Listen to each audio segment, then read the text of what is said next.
哋認為司麻嘅會員咧，其實都具有好多方面嘅特質嘅。其中一樣嘢唔使講，當然係一啲嘅專業嘅會計知識啦。同時咧，佢都擁有一啲商業嘅思維，非常強嘅溝通力能力，同埋一個好好嘅領導能力。仲有而家好熱門嘅一啲嘅數碼嘅思維嘅能力。佢能夠幫助到我哋企業咧，就係一個喺商業上邊咧做一啲實際上邊嗰個商業決定好大嘅幫助。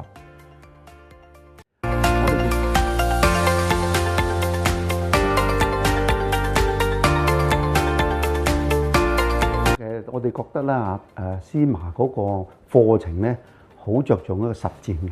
佢哋嘅課程內容咧又用咗好多個案例嘅。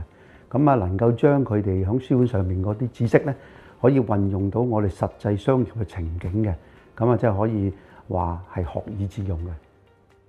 我哋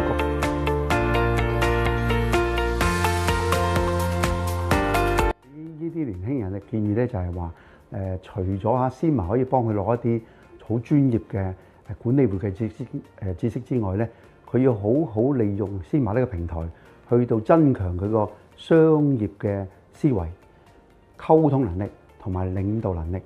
呢幾方面咧，對佢日後咧嗰個職業嗰個長遠發展咧，都會有好大嘅幫助嘅。